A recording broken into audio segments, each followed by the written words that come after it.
Conquering Mount Scrapmore with Brenda. I'm Brenda, and we're here with another episode of Why Seam Wednesday. Yay! It's Why Seam Wednesday. This is where I take you through like learning how to do Y seams to improve how you do them.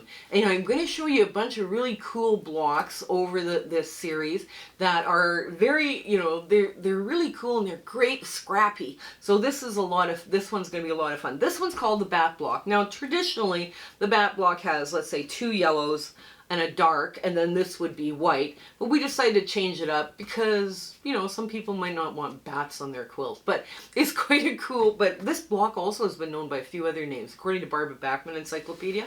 So this was a fun one, and I decided, okay, let's pull this out, make it bigger so the pieces are easier to handle so people get used to the idea of making Y seams. So this one I'm hoping is a lot of fun for you. Now, we also have our shout out. Now, Lawayne from Sewing With Lawayne has been around for a while, and I thought I gave him a shout out and I couldn't find where I had given him a shout out before. But his channel's lots of fun. Go check him out, give him some encouragement, and tell him that Brenda from Conquering Mount Scrapmore sent you. And Lawayne, if I haven't given you a shout out before, I apologize. I should have given you one a while back. I'm sorry. I'm old and life is busy, right? I'm retired now, and everybody thinks, oh, she's got time to do this, she's got time to do that. It's all sorts of good.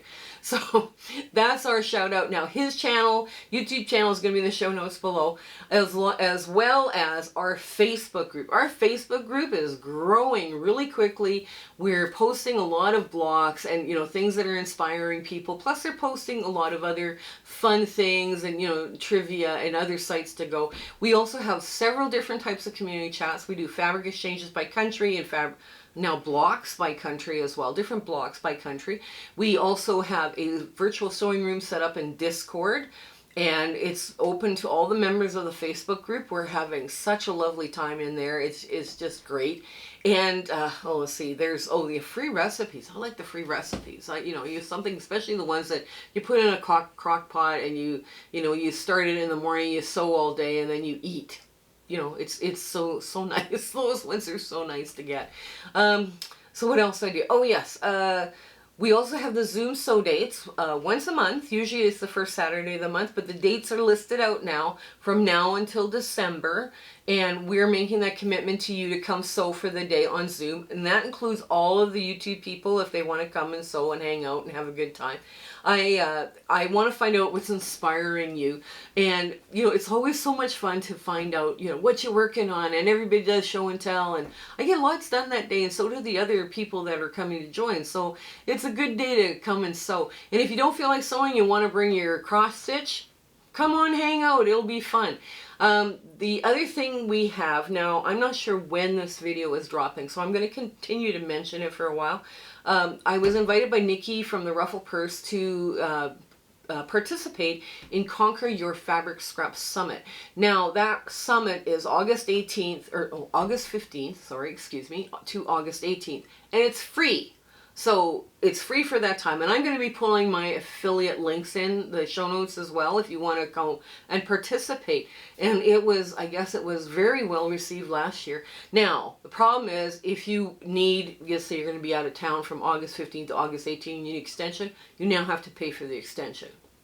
So okay. We're trying to do something free. Now, once the summit is completely over with, I will be posting my videos that I submitted to Nikki, so at least you'll be able to see the content I put out for the summit.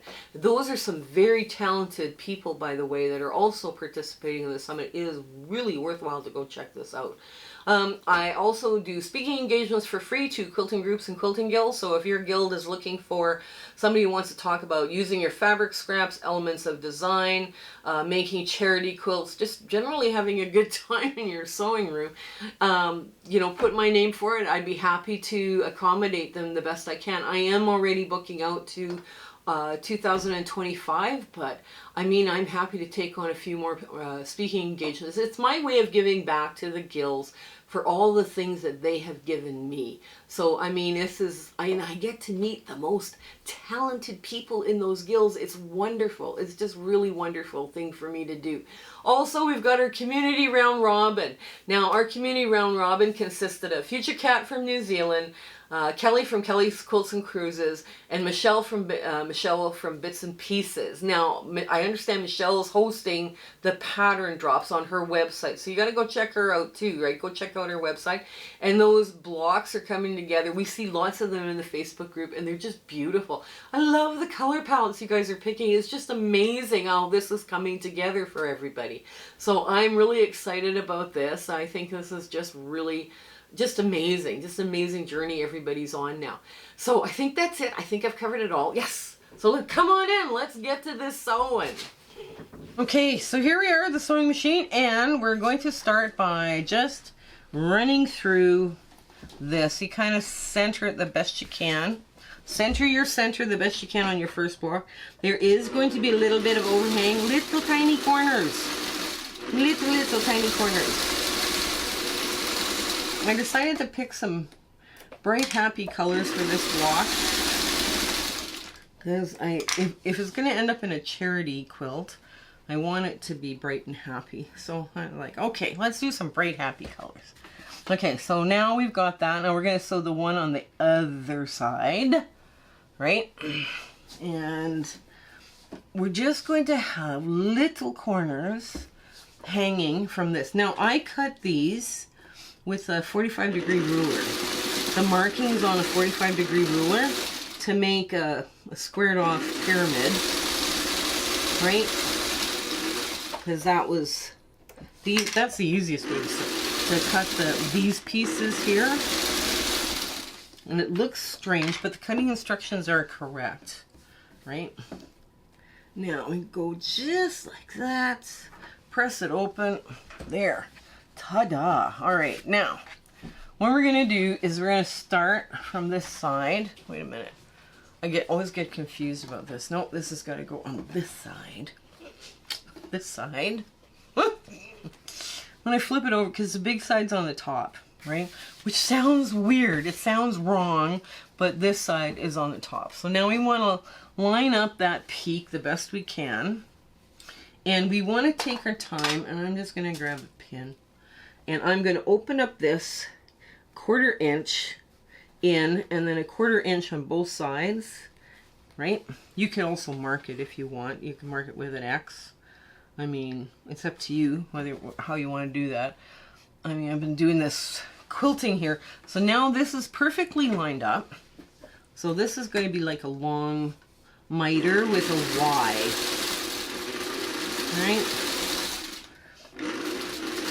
Now, they're on a bias when you're sewing this, so don't stretch, right?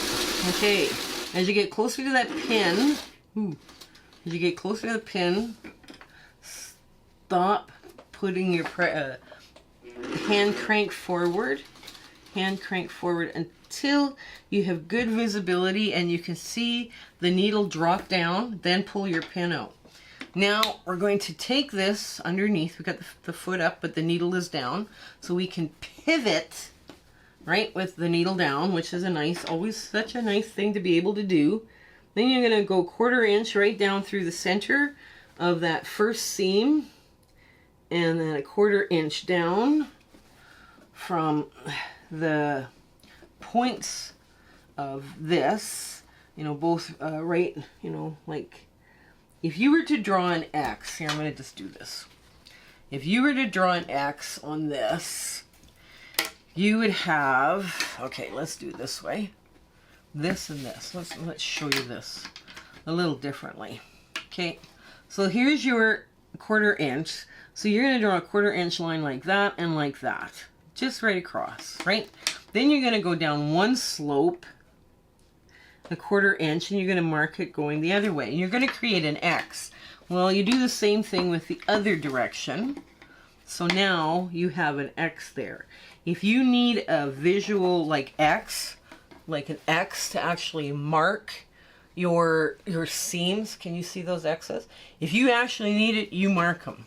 That's important. That you can mark those X's if you're not comfortable eyeballing them, right? I mean, that's okay. Now, I've got a really sharp pair of tweezers here that I save for this kind of work just because I can. And I try and wiggle, and I don't want to pull, because what happens when you pull, there's a lot of bias going on, right? So you do not want pulling going on, right, where there's bias, because you will stretch and distort your block very quickly, and you won't be able to sew anything. Okay, I think I got it. So now if you're short, let's see. Okay, now you climb right up, stop your machine, and you go straight down. Okay, now you pull your pin and you pivot again. And this time you're pivoting. When you're pivoting, you're going to be matching up this triangle right here. So you take your time, you line that up, and this time you can just stick a pin in there if you want. Okay, so you want all of that lined up nice and neat, and this has to lie nice and flat. And if it takes a little wiggling with a tweezer underneath to help pull all that, not pull hard, right? Don't pull hard, just tug and wiggle, and sometimes all of a sudden it magically falls into place. And you just, then you go through and you sew it, and you're done. There you go. And the closer you get to the end, easier it is to pull out your pin. Okay, so now let's get this under, and we'll get the other one. Now, because I've marked the X's, I can show you how to do it the other way if you want. I mean, that's not my preferred way, where you mark your X and then you pin and all that stuff. What happens with a Y seam is that if you don't stitch enough, you have a gap. If you stitch too much, you see a stitch on the right side of your work, right? So that's the judge. That's the real test of, okay, have I done this correctly? Have I done this wrong? It's like if you pivot in exactly the right spot, you're not going to have a gap. You're not going to have a stitch, right? So we're just going to finger press that down just a bit. Now, I can do it because I've marked my X, right? So I can do it now like this if I want. Well, we'll see if I can do it. I haven't done one like this in such a long time. You can do them both ways, right?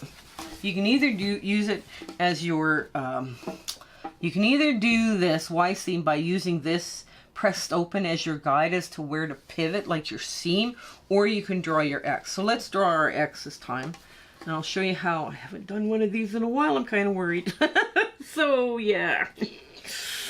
Well, this could be interesting. Okay, so from here, I'm going to just, there, right, straight down, and I'm going to take my time lining this up. There we go. And we'll get all of that lined up nice and neat. I haven't done this in a long time, so I always worry when I do it this way. Okay, so we're going through, and we're heading up for their first pin. Okay, now that's okay. So I'm just going to hand crank now, or right to where the intersection is, and drop my needle. Pull my pin exactly in that order, and then pivot this smaller piece on first. So I'm doing it two different ways here to show you what to do here, how to do this, right? Just so you know how to do this. Because, oops, now I gotta wiggle this around a bit, because this is just not lying flat. Ugh, I like doing it the other way. It's so much easier. So, oh, all of a sudden it went flat. Okay, I gotta put it down. Okay, so now I'm gonna pin where the X is, right? Because I marked it. You guys saw me mark it. And I'm gonna go 1/4 inch down on my seam allowance and go right through the seam allowance. There. Okay. So, oh dear. Okay, it muffled. It moved. Oh no. Okay, there it is. Okay, we're good. Let's get it sewn while we're good. Okay, one down. There. So I'm on the X, and now with my needle down, I'm going to pivot this. And I'm going to match up my points. God. Okay. Take the time and match up these 2 points so they lay nice and neat. And you're just going to put your pin in there. And then we're going to wiggle this around a bit more. Oh, I think I got it. Yes, I did. Okay, there. And we'll wiggle that down. And just like that. Okay, so now I'm going to put the plug in and under. Okay. My handy dandy little tweezers is still there. Now, what I'm going to do is show you the back first. So we did the orange side, and I haven't done a seam like that in a long time. I was just like, it was kind of scary. Anyway, so what we're going to do is press these open all the way around, and we're going to do all the way around that center block too. We're going to make sure it's pressed open so everything lies nice and flat. And see, this doesn't look like a bat because I put 4 different colors in, but when you put the 2 colors in and then 2 neutrals and a dark, it looks like a bat, kind of, in a way, right? But it was kind of a, bats are good for the environment. Anyway, so here we are. We're finished, and we're going to get to our big ta-da moment. Okay, so here's my take on the bat block from 1933. So this one was a lot of fun, and the Y seams come together really good, and it looks good. If you're doing these, and you got little puckers and little this and little that, don't be hard on yourself. You're learning how to do a Y seam, and sometimes these Y seams can be very challenging. I forgot how to do the regular way when we did this one, and I was kind of panicking too while I was doing it and filming it. I was like, oh Lord. So here we go, right? We can do this. So like I say, you got to try. Now this could be accomplished, the same thing could be accomplished by cutting half square triangles or whatever, but you're not improving your sewing skill, right? That's what this series is about making sure that you master, just by trying, mastering those Y seams. So this one was a lot of fun to do, and I do hope you give it a try. Put some happy fun colors with it, and and when people ask you what kind of block it is, you say a bat block, and you're like, I've never seen a bat that color, but it'll be fine. Okay, you guys stay well and take care until we see each other again. Okay, bye. Hello again. We just want to thank you for enjoying our video and coming along with my husband and my YouTube adventure and quilting, and sometimes things don't work out as best they should, and sometimes they work out great. We're going, wow, that went well. But it's been an amazing journey, and I'm so glad I could share it with you. Share, like, and subscribe these videos. That really helps us out, and it helps us make more charity quilts, okay? So you guys take care until we have a chance to meet again, okay? Bye!